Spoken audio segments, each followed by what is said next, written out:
Muy bien, sean todos bienvenidos estudiantes de la sección de adultos a esta segunda clase sobre lo que es estudios sociales.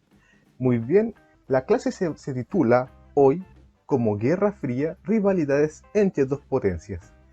Ahora bien, la cosa de esta clase es que como la materia es extensa, se tuvo que dividir como en dos partes o en dos cápsulas. Por lo tanto, la primera cápsula nos meteremos de lleno entre las rivalidades de la Unión Soviética y los Estados Unidos junto con los roces que tuvieron inicialmente. Y luego nos meteremos a la segunda parte que involucrará también otros roces, pero también profundizaremos sobre otros contextos internacionales que ocurrieron en aquella época. Bien, ahora, tenemos que sitiarnos de que estamos ahora en un contexto internacional bastante, digámoslo así, moderado cuando ya terminó la guerra y luego se anduvo intensificando, las tensiones aumentaron con la rivalidad de Estados Unidos que representaba prácticamente el modelo del liberalismo económico, del mercado y también de la democracia, hasta cierto punto. Y también nos enfrentamos frente al modelo de la Unión Soviética, que era un modelo como unipartidista, era un modelo de una economía planificada y socialista, probablemente tal. Ahora bien,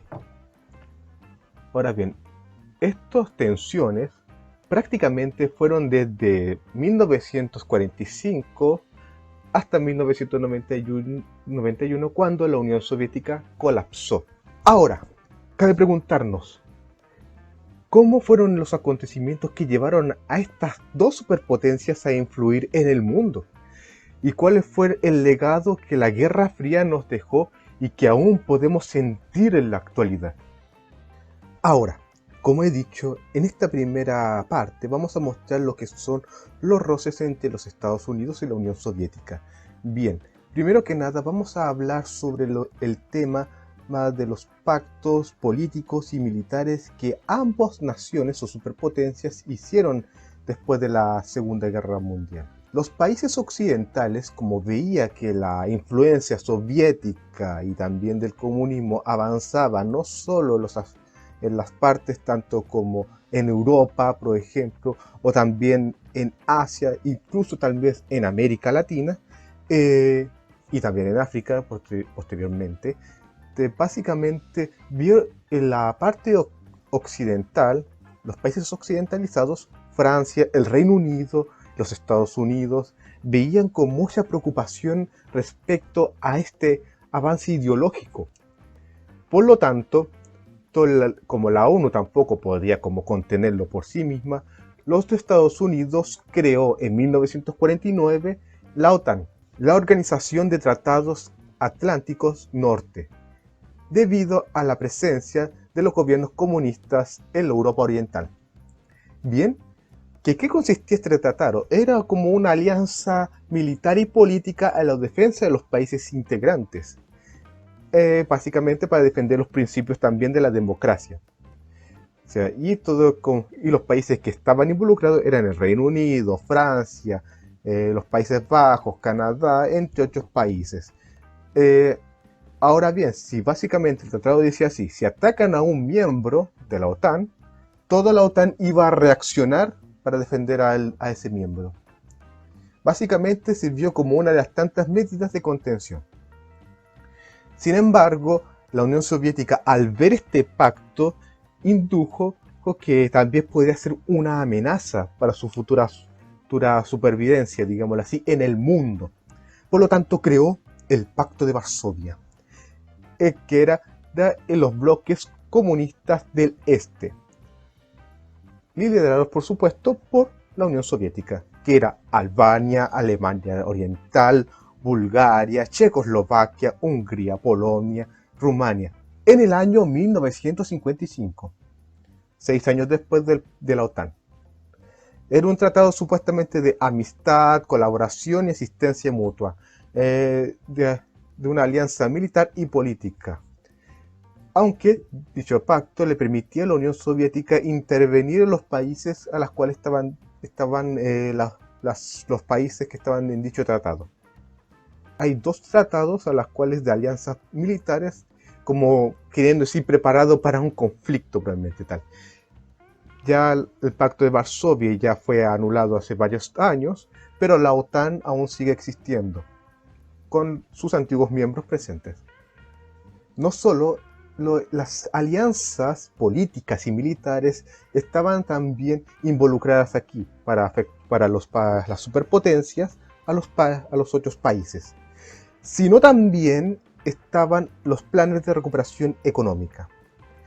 Después de la Segunda Guerra Mundial, con la Europa devastada, con economías quebradas, recursos en las cuales carecían, como también bienes, como recursos humanos, como también ciudades y caminos totalmente ya deshabilitados.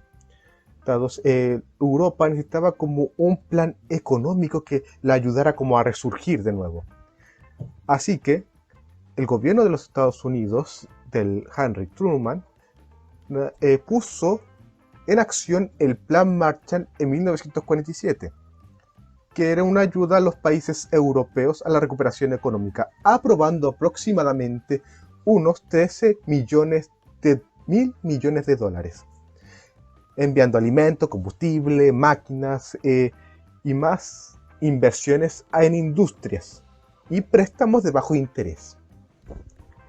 Ahora bien, la Unión Soviética observó este plan y creó un plan paralelo para sus aliados en Oriente, en Europa Oriental, llamado el Plan Molotov, también en 1947, que también consistía en una ayuda económica para sus aliados en el bloque oriental, ya que también habían quedado destruidos debido a la guerra. Ahora bien, esto ayudó básicamente a poner como un nivel de influencia tanto en Oriente como Occidente.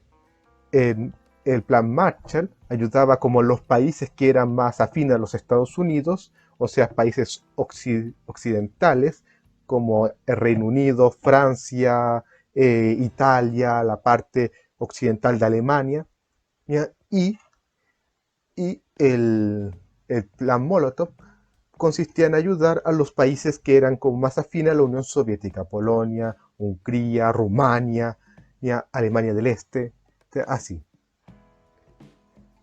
Ya con eso podemos evidenciar cómo se influía básicamente los modelos, tanto comunistas como capitalistas, dentro de los bloques. Sin embargo, se creó otro modelo económico, una sugerencia de un modelo económico, que es el estado de bienestar. El estado de bienestar surgió básicamente como una alternativa al modelo socialista, sin necesariamente combatir al modelo capitalista. Consistía en una forma de intervención del Estado en materias económicas para abordar temas puntuales y atender las demandas sociales, prácticamente como abordar el desempleo, pérdida de producción, incluso el colapso del sistema financiero, como lo que ocurrió en la Gran Depresión. Prácticamente provee servicios básicos de los derechos sociales. Y este fue implementado posteriormente a la Segunda Guerra Mundial.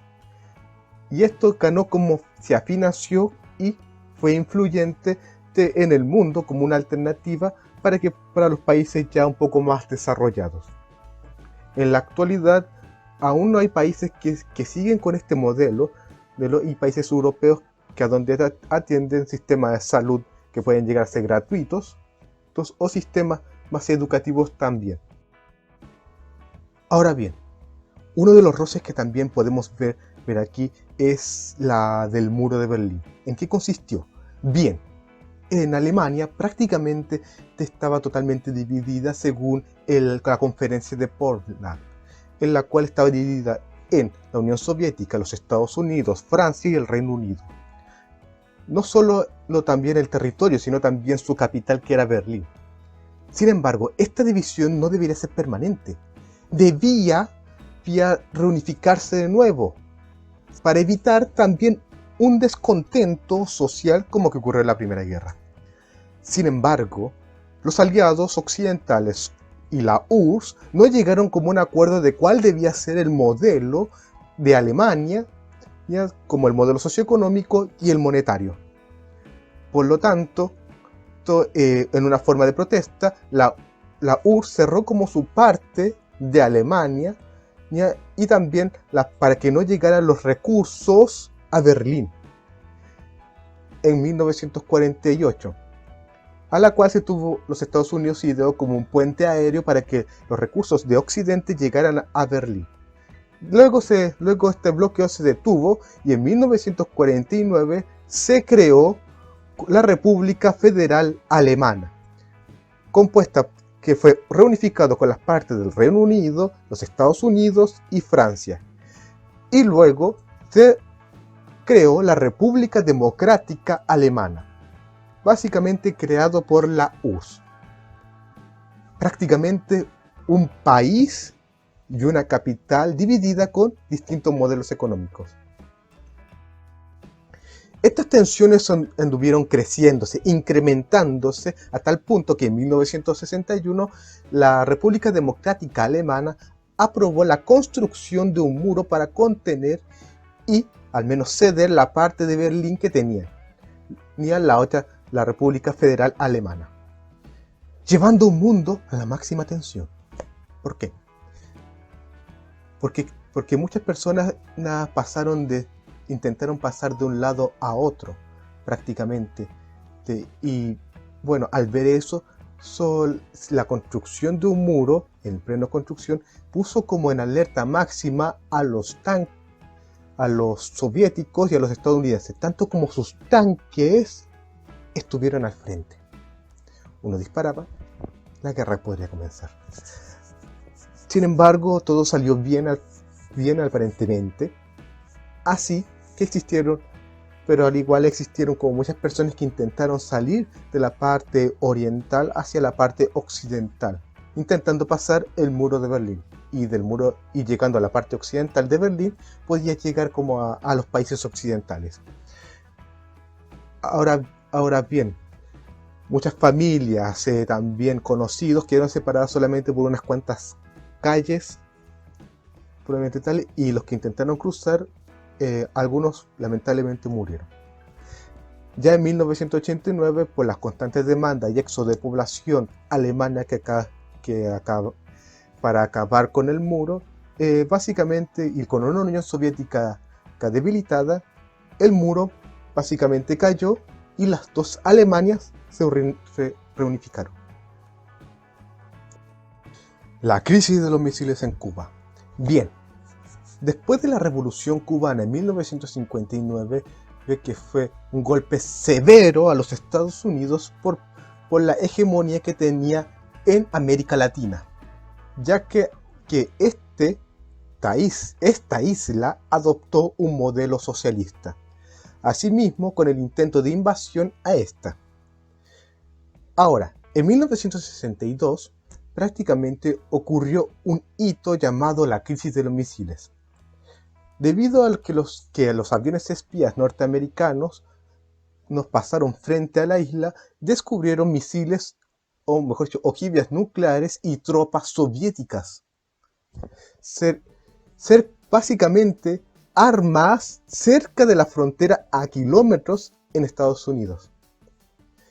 Esto llevó como a una severa tensión debido a que los Estados Unidos puso un bloqueo en la isla con sus flotas navales para que los barcos soviéticos no llegaran a la isla y no llegaran más recursos. Esto prácticamente elevó las tensiones entre los Estados Unidos y la Unión Soviética porque podían entrar en guerra por la isla de Cuba. Sin embargo, ambas naciones decidieron no entrar en conflicto, sino que llegarían a un acuerdo. La Unión Soviética cedería con el envío de armas a Cuba si es que los Estados Unidos se comprometía a no invadir la isla y retirar sus misiles nucleares en Turquía. Ambos llegaron a ese acuerdo. Así, luego de ello, para evitar conflictos de una posible guerra, se inició o se fundó el teléfono rojo, una línea directa de los líderes de Estados Unidos en Washington hacia la Unión Soviética en Moscú. En la actualidad, Cuba sigue teniendo un modelo comunista dentro de sus fronteras en la isla, con estas barreras económicas propuestas y por parte de los Estados Unidos. Bien, esa ha sido toda esta parte. Nos vemos en la segunda parte.